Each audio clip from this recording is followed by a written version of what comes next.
नमस्कार दोस्तों, मैं हूं आपका दोस्त रोहिताश यादव। आप देख रहे होंगे वजीरेक्स का पेज खुला हुआ है और WazirX will soon be share the proof of reserve. Currently the team is working with a third party vendor and helping them with the audit. Rest assured your fund are safe with us.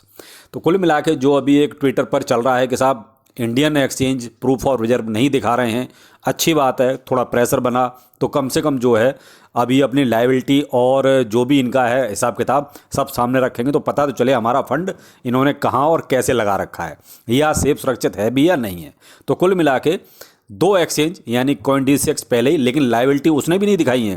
Proof of reserve दिखाया, अच्छी बात, लेकिन liability उसने भी नहीं दिखाई है। अब वजीरेक्स ने एक एश्योरिटी दी है, देखते हैं क्या निकल के आता है। तो ये बात की बात है।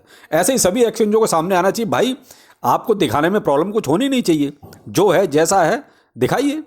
अब वजीरेक्स में एक चीज़ और आज पॉजिटिव हुई, कुछ देखिए पेयर्स ऐड किए गए INR में। तो अब तक क्या था, वजीरेक्स में थोड़ी प्रॉब्लम आ रही थी INR डिपॉजिट में। मैं आपको वो चीज़ दिखाता हूँ, वो भी कहीं ना कहीं एक सॉल्यूशन हुआ है। ये देखिए वजीरेक्स का मेरा ही है ये पेज, और मैंने लगभग इसमें से विड्रॉ पहले ही किया हुआ है, मैंने ज़्यादा इसमें रखा नहीं है। जो कॉइन्स वगैरह लेके रखे हैं वही पड़े हुए हैं, बाकी और बैलेंस ज़्यादा नहीं रखा है। देख रहे हैं आप 59 के आसपास, 53 के आसपास बैलेंस है कुछ। यहाँ पर आप देख रहे हैं दो ऑप्शन आ रहे हैं, एक है स्टैंडर्ड डिपॉजिट और एक है वजीरेक्स P2P। तो ये जो डिपॉजिट वाला था INR डिपॉजिट का, तो वो ऑप्शन कहीं ना कहीं आपके लिए देखिए लाइव है। और पहले यहीं पर एक प्रॉब्लम थी सबसे ज़्यादा, क्योंकि केवल P2P से ही ये सब हो रहा था जमा। तो यहाँ अब आप देखिए UPI का अभी भी आप यूज नहीं कर सकते। यहाँ मैं आपको बहुत क्लियर कट एक चीज़ बोलूँ, यहाँ पर अभी भी आप NFT, RTGS या IMPS कर सकते हैं। मतलब आप नेट बैंकिंग, आपके पास जो यहाँ रजिस्टर्ड आपने जो यहाँ बैंक अकाउंट करवाया था उसी के जरिए आप जो है NFT कर सकते हैं, RTGS कर सकते हैं या IMPS कर सकते हैं। प्लीज़ एक और गौर से सुनिए कि यहाँ पर आप कोई भी UPI से पैसा जमा नहीं कर सकते जैसे पहले करते थे। यहाँ आप नेट बैंकिंग से आप पैसा जमा कर सकते हैं, बहुत क्लियर कट लिखा हुआ देखिए यहाँ, do not pay via UPI for this deposit, please deposit fund only via NEFT, RTGS, IMPS, do not use UPI app such as Google Pay, PhonePe, Paytm, भीम एक्स्ट्रा जो भी हैं, तो आप उनका यूज ना करें, क्योंकि उससे आपका इसमें पैसा डिपॉजिट नहीं होगा। तो आपके लिए केवल और केवल नेट बैंकिंग आप कर सकते हैं। तो कुल मिला के वो भी ठीक है भाई, आप कम से कम जो नहीं कर पा रहे थे INR सीधा सीधा डिपॉजिट, आप P2P करना पड़ रहा था, तो कम से कम आपको ये ऑप्शन तो मिला। तो वजीरेक्स में आज ये चीज़ कुछ अच्छी हो गई। और एक वो भी चलो प्रूफ ऑफ रिजर्व वाले भी एक न्यूज अच्छी ही दी है, अब देखते हैं वो कितना खरा उतरते हैं। अब यहाँ एक सिवाय नू में और ट्रांजैक्शन हो रही है, वो भी बहुत ज़बरदस्त वाली, वो थोड़ा सा कहीं ना कहीं देखिए सोचने वाली बात है। 5.6 trillion shifted by whales as सिवाय new aims at year end move.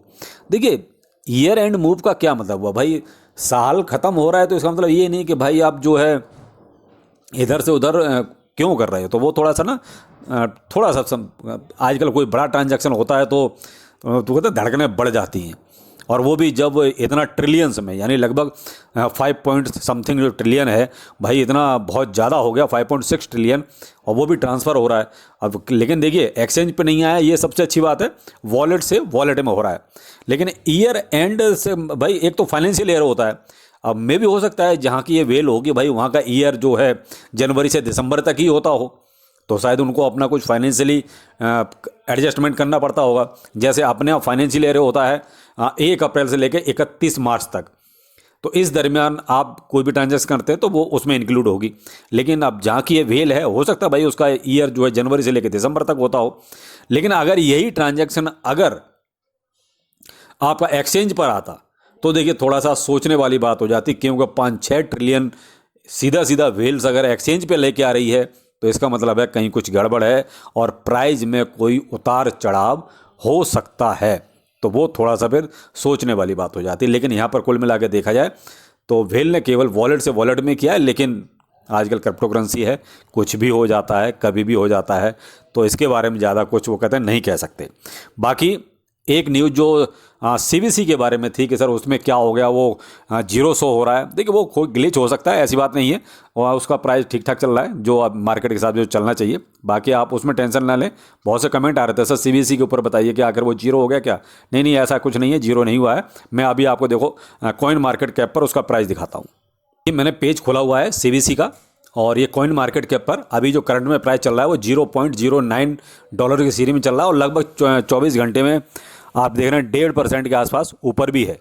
और अगर मैं 1 आवर का देखता हूँ तो ये 0.2% नीचे है। लेकिन जो भी है, आप जो कमेंट सबके आ रहे थे कि सर CBC का क्या हुआ, ये 0 क्यों शो हो रहा है, तो कॉइन DCX पे मे भी हो सकता है कोई ग्लिच हो, कोई अपडेट हो रहा हो, तो इस वजह से टेम्परेरी तौर पे ऐसा हो सकता है। लेकिन अभी तक इसमें ऐसी कोई प्रॉब्लम नहीं है, आप देख रहे हैं, तो आप निश्चिंत रहें।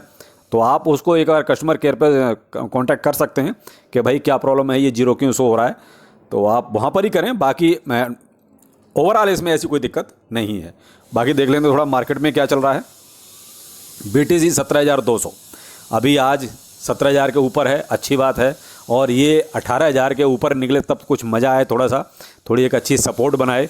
लेकिन जब तक ये 17,000 16,000 इस रेंज में रहेगा तब तक देखिए हमारे लिए कोई ज़्यादा बेनिफिट वाली चीज़ इसमें नहीं है। तो कोशिश ये है कि ये जो है 18,000 के ऊपर निकले और सपोर्ट बनाए एक अच्छी खासी, तो तब कुछ जो है अपनी मार्केट में कहते हैं हरियाली या चैन की सांस जिसे कहते हैं वो आएगी।